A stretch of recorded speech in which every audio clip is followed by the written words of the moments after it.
नमस्कार, मी अमृता आकाश. आरोग्यम धनसंपदामध्ये आपलं स्वागत. आज आपण अस्थमा समजून घेताना याविषयी अधिक माहिती घेणार आहोत आणि आपल्याला मार्गदर्शन करण्यासाठी आपल्या सोबत आहेत डॉक्टर रवींद्र सांगलीकर. डॉक्टर, कार्यक्रमात आपलं स्वागत करते. नमस्कार. कार्यक्रमाला आपण सुरुवात करणारच आहोत. त्या अगोदर आपण डॉक्टरांचा परिचय देखील करून घेऊयात. Doctor MD. Pulmonologist, bronchoscopist, critical care specialist आहेत. तर डॉक्टरांना 24 वर्षाचा वैद्यकीय अनुभव देखील आहे. आजपर्यंत डॉक्टरांनी हजारो रुग्णांवर यशस्वीरित्या उपचार देखील केलेत. डॉक्टर रवींद्र यांनी वैद्यकीय अभ्यासक्रमाची पदवी जीएस मेडिकल कॉलेज त्याचबरोबर केम हॉस्पिटलमधून घेतली आहे. सर्व प्रकारच्या आपत्कालीन परिस्थितीत बाह्य रुग्ण विभागात रुग्णांची तपासणी, उपचार करण्याची जबाबदारी देखील डॉक्टरांवर आहे. तर थेट कार्यक्रमाला सुरुवात करूया. डॉक्टर, अस्थमा म्हटलं तर प्रत्येकाला भीती वाटते, कारण कुठेतरी श्वास घ्यायला आपल्याला त्रास होतो, असं प्रामुख्याने अस्थमाकडे पाहायला जातं. मुळात दमा म्हणजे काय आणि त्याची लक्षणं कोणती? दमा म्हणजे मराठीत त्याला आपण ढाप लागणे बोलतो.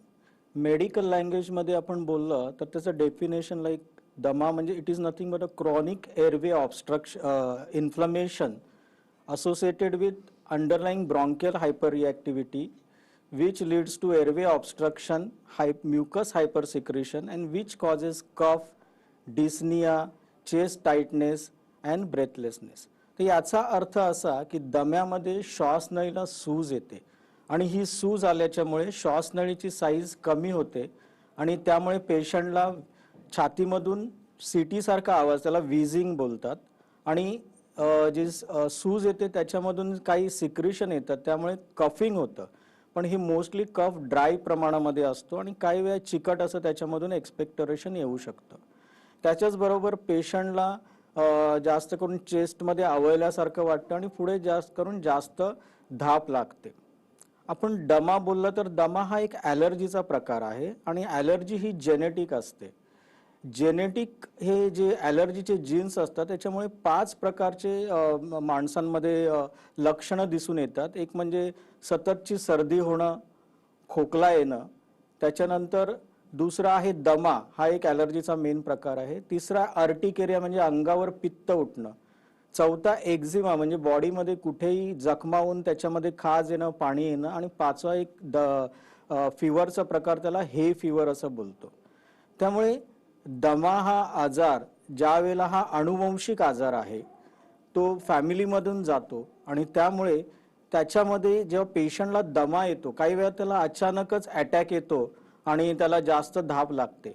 पण भरपूरचे पेशंट असे आहेत की त्यांना काही पहिले दुसरे ॲलर्जीची लक्षणं दिसतात, जसं सततचं सर्दी होणं, हवामान चेंज झाल्यावर त्यांना खोकला येणं किंवा स्नीझिंग होणं, आणि याच्यानंतर जी जी स्टेज असते ती श्वासनळीला सूज आल्यामुळे धाप लागते. त्याच्यामुळे दम्यामध्ये पेशंटला जी दुसरे ॲलर्जीचे प्रकार असतात त्याच्यानंतर दम चालू होतो. म्हणून आपल्याला दम्याचा जेव्हा आजार झाला असेल पेशंटला, त्याचं निदान झालं तर त्याचा प्रकार कोणता आहे ते महत्त्वाचं असतं. कारण हा जो प्रकार आपण ही कॅटेगराईज करतो पेशंटला, ती ट्रीटमेंटसाठी फार इम्पॉर्टंट आहे. जसं पेशंटला आपण बोलू की हा सततचं होणारा दमा, त्याला आपण क्रॉनिक अस्थमा असं बोलतो. काही वेळा त्याच्यानंतर कधीतरी होणारा दमा, ह्याला आपण इनफ्रिक्वेंट बोलतो. म्हणजे तो कधीतरी 6 महिन्यातून एकदा येतो, वर्षातून एकदा येतो, आणि याच्या दरम्यान जो होतो त्याला फ्रिक्वेंट, म्हणजे every 2 months patient is having the asthma. त्यामुळे ही जी कॅटेगरी केली तर आपल्याला त्याचं ट्रीटमेंट बरोबर करता येईल. दुसरं म्हणजे आता मी बोललो की दमा हा आहे तो अनुवंशिक आहे, आणि अनुवंशिक असल्यामुळे नुसतं अनुवंशिकता इम्पॉर्टंट नाही. जेव्हा तो पर्यावरणाच्या काही ॲलर्जनच्या संबंधात येतो, जसे पोलन ग्रेन आहे, डस्ट आहे, डस्ट माईट आहे किंवा काही स्मोक आहे, त्यावेळेस त्याचं रूपांतर दम्यामध्ये होतं. त्यामुळे पेशंटला जेव्हा सततचा सर्दी असेल, खोकला असेल, धाप असेल, तर त्यांनी डॉक्टरकडे जाऊन तो दम्याचा प्रकार आहे की नाही त्याचं निदान करणं फार महत्त्वाचं आहे. अगदीच. खरं तर दमा म्हणजे काय हे तर तुम्ही सांगितलं. मात्र दमा झाल्यानंतर डॉक्टरांकडून इन्हेलर देखील दिलं जातं. मात्र याच इन्हेलर बद्दल अनेक गैरसमज देखील आहेत की आता आम्ही इन्हेलर वापरायला सुरुवात केली तर आम्हाला कुठेतरी त्याचं व्यसन लागेल किंवा इन्हेलर वापरल्यामुळे आम्ही व्यसनाधीन होत चाललोय. तर हे कितपत बरोबर आहे? आता आपण दमा हा आजार तर फार पूर्वीपासून आहे आणि त्याची ट्रीटमेंट पार्ट पण फार पूर्वीपासून आहे. त्याच्यामध्ये फार पूर्वीपासून टॅबलेट, इंजेक्शन, सिरप अशी काही औषधं दिली जातात, पण त्या औषधाने काही फरक जास्त पेशंटला पडत नव्हता. त्याच्या लक्षणांमध्ये काही जास्त रिलीफ नव्हता आणि पेशंटचा डेथ रेट हा जास्त होता, कारण नॉर्मल अस्थमा सिव्हिअर अस्थमामध्ये कन्वर्ट होत होता. त्यामुळे काही इव्हॅल्युशन जाऊन ही जी इन्हेलर थेरपी आली. आता मी तुम्हाला सांगितलं की अस्थमामध्ये सूज येते श्वासनळीला आणि श्वासनळीची साईज कमी होते. तर ही इन्हेलर थेरपीमध्ये दोन प्रकारची औषधं असतात. त्याला एक कंट्रोलर ड्रग आणि रिलीव्हर ड्रग बोलतो. याच्यामुळे श्वासनळीची साईज वाढते आणि सूज पण कमी होते. त्यामुळे पेशंटला त्याचा इफेक्ट लगेच 5-10 मिनिटात मिळतो आणि पेशंटला पुढे सिव्हिअर अटॅक होण्याचं जे प्रमाण असतं ते पण फार कमी होऊन जातं. त्यामुळे हा जो इन्हेलर्स आहे ही ॲक्च्युली अस्थमामध्ये एक चांगल्या प्रकारची ट्रीटमेंट पार्ट आहे. त्यामुळे त्याची गरज शरीराला आहे. जसं आपण डायबिटीसचे पेशंट बघतो, ब्लड प्रेशरचे पेशंट बघतो, त्यांच्यामध्ये आपण औषधं देऊन ते कंट्रोल करतो. तसंच हा दमा हा अनुवंशिक आहे, तो ठीक होत नाही. त्याला आपल्याला कंट्रोल करावं लागतं आणि कंट्रोल करण्यासाठी इन्हेलर्स घेणं फार महत्त्वाचं आहे. तर जो ॲडिक्शनचा पेशंटचा काही गैरसमज आहे तो बरोबर नाही, कारण तो आपलं घेतलं तर पेशंटला त्याच्यापासून रिलीफ होईल. दुसरा गैरसमज असा आहे लोकांमध्ये की इन्हेलर्समुळे साईड इफेक्ट होतात, जसे की डायबिटीस होणं, ब्लड प्रेशर होणं, ग्रोथ रिटार्डेशन होणं. पण मी एक सांगू इच्छितो, इन्हेलर्समध्ये जी औषधं असतात ती मायक्रोग्रॅममध्ये असतात आणि ती औषधं जसे आपण काही स्किनचा आजार असेल तर मलम लावतो, तर ते मलमाचा इफेक्ट तेवढाच असतो, तात्पुरता तिथेच असतो. तसा इन्हेलर्स पण श्वासनळिकेमध्ये जाऊन तिथेच इफेक्ट करतात, सूज कमी करतात आणि पेशंटला रिलीफ देतात. त्यामुळे पेशंटला जो इन्हेलरच्यामुळे फायदा होतो हा जास्त प्रमाणात होतो, पण त्याच्यात रक्तामध्ये मिसळण्याचं प्रमाण फार कमी असतं. त्यामुळे साईड इफेक्ट होण्याचं त्याच्यामध्ये जास्त काही स्टडीपासून काही आलेलं नाहीये. तिसरा गैरसमज आहे की इन्हेलर कॉस्टली असतात. पण आपण जर पेशंटला आम्ही जे इन्हेलर देतो ते एक इन्हेलर त्याला 25 ते 30 दिवस पुरतं. तर त्या इन्हेलरचं प्रत्येक दिवसामध्ये आपण मूल्यांकन केलं तर ते काही रुपयांमध्येच येतं आणि त्यामुळे कॉस्टली असा काही त्याच्यामध्ये तो पण भाग नाही आहे. त्यामुळे हे जे काही पेशंटचे गैरसमज आहे ते मला योग्य नाही वाटत. इन्हेलर थेरपी त्यांनी जरूर घ्यावी, त्यांना रिलीफ जास्त प्रमाणामध्ये मिळेल. अगदीच. खरं तर अस्थमा असणारे जे पेशंट आता आपल्याला पाहत असतील त्यांच्या मनातला देखील एक मोठा गैरसमज खरं तर आपल्या कार्यक्रमाच्या माध्यमातून तुम्ही दूर केलाय. तरी देखील अस्थमा म्हटलं तर कुठेतरी मनामध्ये भीती असते की आता अस्थमा आम्हाला आहे तर आम्हाला कधीही अस्थमाचा अटॅक येऊ शकतो आणि मग असे पेशंट जेव्हा या संपूर्ण रोगाला सामोरे जातात तेव्हा त्यांनी विशेष अशी कोणती काळजी घेतली पाहिजे? आता पेशंटला दम्याचा त्रास डायग्नोज झाला तर काही वेळेला जेव्हा डायग्नोसिस होतं तेव्हाच ॲक्यूट अटॅक येतो, कारण त्याचं दुर्लक्ष असतं डायग्नोसिस. तर काही लोकांना कधीतरी येण्याचा शक्यता असते, पण ही आधुनिक इन्हेलर थेरपीमुळे ॲक्यूट अटॅक म्हणजे ज्याला आपण बोलतो सिव्हिअर आणि लाईफ थ्रेटनिंग अटॅक येण्याचं प्रमाण फारच कमी झालंय. पण हे येण्याचं कारण काय आहे? तर हे येण्याचं कारण म्हणजे पेशंट्सचं इन्हेलर घेण्याबद्दलचं उदासीनता आपण बोलू शकतो किंवा हलगर्जीपणा. जेव्हा डॉक्टर पेशंटला इन्हेलर्स प्रिस्क्राईब करतात त्यावेळेला पेशंट ते इन्हेलर रेग्युलर नाही घेत, त्याच्या गरजेप्रमाणे ते घेतात आणि त्याच्यामुळे जे इन्हेलरमध्ये कंट्रोलर टाईपचं ड्रग असतं त्याचा इफेक्ट राहत नाही आणि त्यामुळे पेशंटला नंतर ॲक्यूट अटॅक येण्याचं प्रमाण वाढतं. दुसरं म्हणजे पेशंटला इन्हेलर दिलं तर ती करेक्ट टेक्निकने घेणं फार महत्त्वाचं असतं. याच्यामध्ये आपण बोलतो there are coordination, inhalation accentuation coordination. म्हणजे जेव्हा इन्हेलर देतात पेशंट, जेव्हा इन्हेलर घेतो ज्यावेळेला तो श्वास घ्यायला लागेल त्यावेळेलाच इन्हेलर प्रेस करणं जरुरी असते आणि तो श्वास घेत राहणं, श्वास रोखून धरणं आणि नाकाने सोडणं याला करेक्ट टेक्निक बोलतात. कारण आपण जे इन्हेलरमध्ये एक डोस देतो त्याच्या एका डोसच्या फक्त 15 to 20% औषध फुफ्फुसामध्ये जातं. 80% हे हवेमध्ये किंवा तोंडामध्ये डिपॉझिट होतं. त्यामुळे जर टेक्निकच करेक्ट नसेल तर ते औषध आतमध्ये जाणार नाही आणि मग ॲक्यूट अटॅक येण्याचं जास्त प्रमाण वाढेल. त्याच्यानंतर इन्हेलर्स प्रॉपर घेऊन पण काही कोमॉर्बिड कंडिशन असेल पेशंटमध्ये, जसं त्याला निमोनिया झाला, व्हायरल निमोनिया असेल, बॅक्टेरियल निमोनिया असेल, तर ॲक्यूट अटॅक येण्याचं प्रमाण वाढतं. अंडरलाईंग हार्ट डिसीज असेल तर ॲक्यूट अटॅक येण्याचं प्रमाण वाढतं. किंवा पेशंट काही औषधं घेत असेल जे अस्थमामध्ये कॉन्ट्राइंडिकेटेड आहेत, जसं की बीटा ब्लड प्रेशरसाठी देणारी औषधं बीटा ब्लॉकर, एस इनिबिटर, किंवा काही लोक पेन किलर रेग्युलर घेतात, त्याच्यामध्ये non स्टिरॉइडल anti inflammatory drug like Brufen किंवा ओवेरॉन, ही औषधांमुळे पेशंटचं अस्थमाचं प्रमाण वाढतं आणि त्याला ॲक्यूट अटॅक येण्याचं शक्यता असते. त्यामुळे हे जे ॲक्यूट अटॅक आलं की ह्याला आपण 2 कॅटेगरीमध्ये डिवाइड करू, एक माइल्ड मॉडरेट आणि सेकंड सिव्हिअर आणि लाईफ थ्रेटनिंग. जर माइल्ड मॉडरेट आपण बोललं तर त्याच्यामध्ये पेशंटला धाप लागते, पण आपल्याला आता कोविडच्या याच्यामध्ये सॅच्युरेशन मेजरमेंटचं माहीत आहे, तर त्यांचं सॅच्युरेशन हे नॉर्मल असतं, म्हणजे 97% 98%, आणि त्यांना विझिंग असतं. तर अशा पेशंटला डॉक्टरच्या क्लिनिकमध्ये जाऊन डॉक्टर इनहेलरचे डोस वाढवतात आणि ते कंट्रोल करू शकतात. पण जर सिव्हिअर किंवा लाईफ थ्रेटनिंग अटॅक आला तर याच्यामध्ये पेशंटला जी धाप तर वाढते, ती एवढ्या प्रमाणात वाढते की रेस्पिरेटरी रेट 30 ते 40 पर मिनिट असतो आणि सॅच्युरेशन हे 90%च्या कमी येतं. लाईफ थ्रेटनिंग आपण बोललं तर त्याच्यामध्ये पेशंट कोमामध्ये पण जाण्याची शक्यता असते. तर ह्या पेशंटला आपण हॉस्पिटलाइज करून ऑक्सिजन देऊन, नेब्युलायझेशन देऊन, इंजेक्शन देऊन त्यांना कंट्रोल करू शकतो. त्यामुळे माझं अगेन म्हणजे पेशंटना सांगणं आहे की त्यांनी ही परिस्थिती त्यांच्यावर उद्भवायलाच देऊ नये, की ज्याच्यामुळे त्यांनी जर इनहेलर्स रेग्युलर घेतले तर त्यांना acute severe life threatening attack येणार नाही. अगदीच. जसं आता तुम्ही सांगितलं की अस्थमा झालाय हे आपल्याला कळल्यानंतर योग्य वेळेला जर निदान झालं किंवा तज्ज्ञांचा जर आपण सल्ला केला तर पुढे जो आपल्याला त्रास होतोय तो नक्कीच होणार नाही.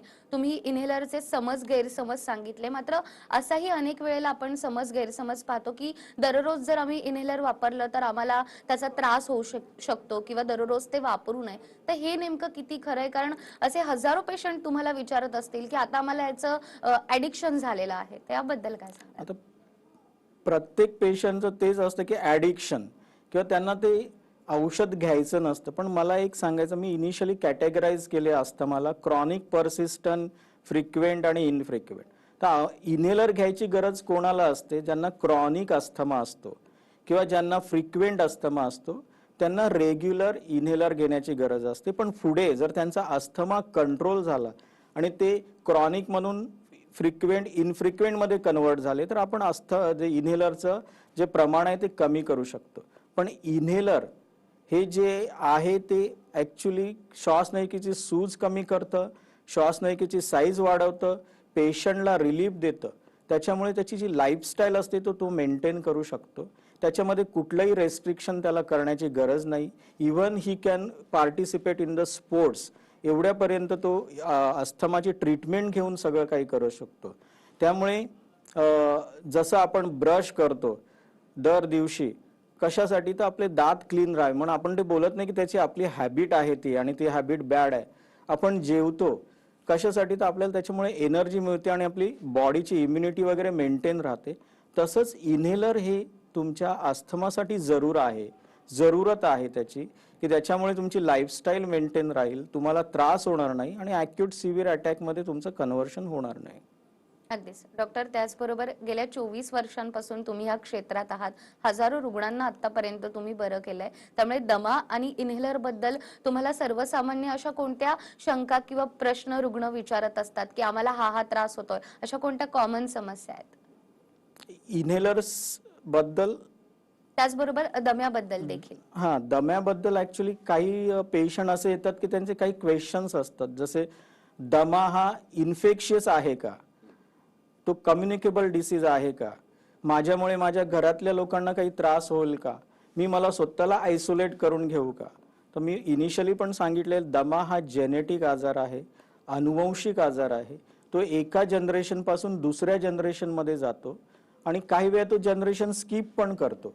तर अशा वेळेला त्या पेशंटला घरातल्यांपासून आयसोलेट राहण्याची गरज नाही. घरामध्ये कोणी अस्थमाचा पेशंट असेल तर त्याची सगळ्यांनी काळजी घ्यावी, हे माझं आहे.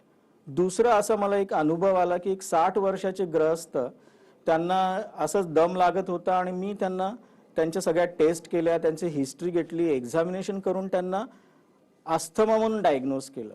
तर ते आश्चर्यचकित होऊन ते मला विचारले, 60 वर्षामध्ये मला अस्थमा, मला तर लहानपणापासून काही नाहीये.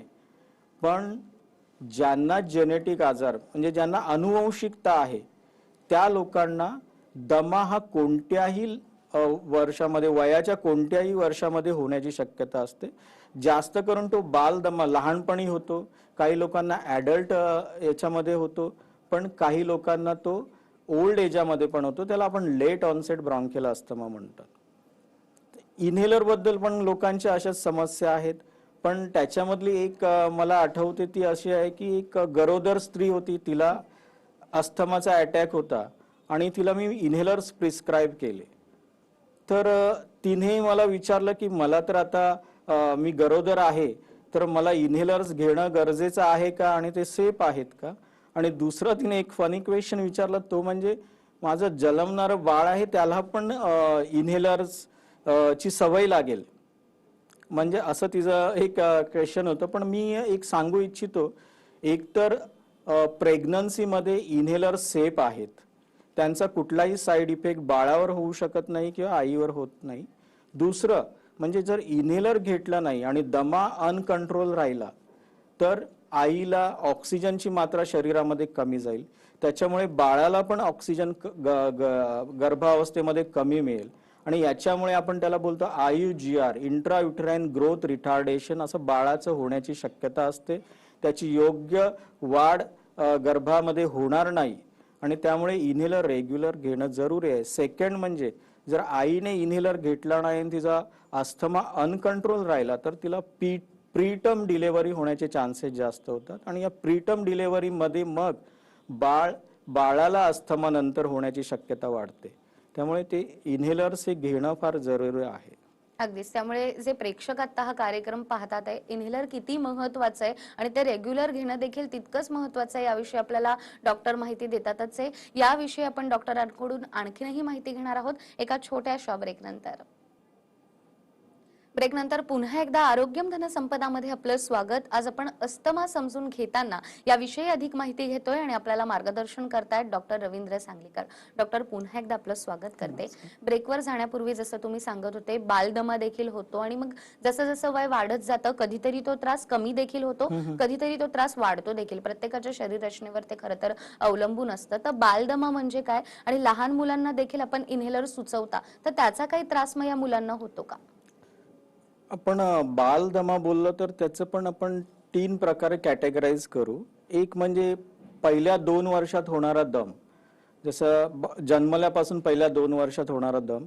तर याच्यामध्ये युजली काय असतं की लहान मुलाला सतत सर्दी, खोकला, ताप होत असतो आणि त्याच्यामध्ये त्याला व्हीजिंग साऊंड किंवा दम्याचा त्रास होतो. पण हा ऍक्च्युली खरा दम असं आपण बोलू शकत नाही, कारण याच्यामध्ये पहिल्या 2 वर्षामध्ये बाळाला इन्फेक्शन्स, व्हायरल इन्फेक्शनचे चान्सेस जास्त असतात आणि ह्या व्हायरल इन्फेक्शनच्या मुळे श्वासनळीला सूज येते आणि ही सूज जर ट्रीटमेंटमुळे 2 वर्षामध्ये काही वेळा कंट्रोल येते आणि पुढे तो दम काही राहत नाही. पण 2 वर्षानंतर जरी दम कंटिन्यू राहिला बाळाला आणि त्याला फॅमिली हिस्ट्री आहे, जसं अनुवंशिकता आहे, आईला, वडिलांना, कोणीतरी नातेवाईकांना दम्याचा त्रास आहे आणि हे बाळ जेव्हा ॲलर्जीच्या संबंधात आले, जसं घरामध्ये डस्ट आहे जास्त किंवा आहे, फंगसचं प्रमाण जास्त आहे किंवा घरामध्ये पाळीव प्राणी आहेत, तर या ॲलर्जीच्या मुळे त्याला मग तो दम कंटिन्यू राहतो आणि ह्याला आपण बालदमा बोलतो. आणि हा जो बालदमा आहे हा मग त्याच्या प्रिलिमिनरी स्कूलमध्ये, प्रायमरी स्कूलमध्ये ते कंटिन्यू राहतो, जे वयाच्या 12 वर्षापर्यंत, जोपर्यंत तो प्युबर्टीमध्ये किंवा ॲडोलसनमध्ये जात नाही तोपर्यंत. आणि हा दम असल्यामुळे त्याचं जे कॉन्सन्ट्रेशन असतं स्टडीमध्ये, काही मुलं स्टडीमध्ये मागे पडतात कारण त्यांना दम्याचा त्रास सारखा होत असतो. काही मुलांची ग्रोथ बरोबर होत नाही, वजन नाही वाढत, हाईट नाही होत. पण जेव्हा ते प्युबर्टीमध्ये जातात किंवा ॲडोलेसनमध्ये येतात तेव्हा हार्मोनल चेंजेसमुळे जी मुलं असतात, मेल चाइल्ड असतात, त्यांच्यामध्ये काही वेळा हा बालदमा कमी होण्याचं प्रमाण जास्त असतं आणि नंतर लाईफमध्ये त्यांना कधीतरी होतो, पण त्यावेळेला तो बालदमा रेमिशन मध्ये आपण बोलतो किंवा कमी होतो. पण मुली असतात, फिमेल असतात, त्यांना प्युबर्टीमध्ये किंवा ॲडोलसन मध्ये हार्मोनल चेंजेसमुळे तो बालदमा कंटिन्यू राहतो. त्याच्यामध्ये जे प्रोजेस्ट्रॉनचं प्रमाण असतं त्याच्यामुळे तो बालदमा कंटिन्यू राहतो. त्यामुळे जर आपण स्त्रियांमध्ये बोललो तर फ्रॉम मेनार्की म्हणजे प्युबर्टी पासून मेनोपॉज पर्यंत दम्याचं प्रमाण जास्त असतं आणि मेनोपॉज नंतर ते प्रमाण कमी होतं. त्यामुळे जेव्हा हा दमा डायग्नोस होतो पेशंटमध्ये, लहान मुलांमध्ये, तेव्हा आपल्याला त्यांचं जे सिम्पटम्स असतात ते रिलीफ करणं फार महत्त्वाचं असतं. कारण मी अगोदरच सांगितलं की ते अभ्यासामध्ये मागे पडतात, त्यांचं जे ग्रोथ असते ती कमी होण्याची शक्यता असते. त्यामुळे त्यांचं जे बौद्धिक ग्रोथ आणि शारीरिक ग्रोथ दोन्ही बरं होण्यासाठी आपल्याला त्यांना इन्हेलर्स देणं जरुरी असतं की ज्याच्यामुळे त्यांची श्वास घ्यायची सूज कमी होईल, त्यांची विझिंग कमी होईल आणि ते त्यांची लाईफ किंवा मेंटेन करून स्पोर्ट्समध्ये पण भाग घेऊ शकतात. पण एक गोष्ट आहे की यांना इन्हेलर कसे द्यायचे, कारण लहान मुलं असतात त्यांच्या ते काही ॲडल्ट लोकांप्रमाणे इन्हेलर्स घेऊ शकत नाही आणि त्यावेळेला त्यांना आपण काही एकदमच लहान मुलं असेल तर त्यांना स्पेसर आणि बेबी फेस मास्क ह्याच्या दोघांच्या कॉम्बिनेशनमध्ये आपण इन्हेलर ॲड करू शकतो. किंवा जे शाळेमध्ये जाणारी मुलं आहेत त्यांना आपण इन्हेलर डायरेक्ट स्पेसरच्या थ्रू देऊ शकतो. पण यांचा इन्हेलरचा त्यांच्या ग्रोथवर हा पॉझिटिव्ह इफेक्टच होतो, त्यांना काही साईड इफेक्ट त्यांच्यामध्ये होत नाही. जसं मी सांगितलं, इन्हेलर्स मध्ये औषधं ही मायक्रोग्रॅम मध्ये असतात आणि मायक्रोग्रॅम मध्ये असल्यामुळे त्याचा बॉडीवर काही साईड इफेक्ट होत नाही. त्यामुळे मुलांनी पालकांनी मुलांच्या इन्हेलर बद्दल काळजी करण्याची काही अगदीच. त्यामुळे अस्थमा समजून घेताना खरं तर इन्हेलर किती योग्य आहे आणि त्याची गरज किती असते पेशंटला, याबद्दल डॉक्टर आज तुम्ही आम्हाला महत्त्वाची अशी माहिती दिली. आपले खूप खूप आभार की आज तुम्ही इथे आलात आणि हा विषय आम्हाला समजून सांगितला. त्याचबरोबर आरोग्यम धनसंपदामध्ये वेळ झालीये इथेच थांबण्याची. पुन्हा भेटूया एका नव्या विषयासह. तोपर्यंत नमस्कार.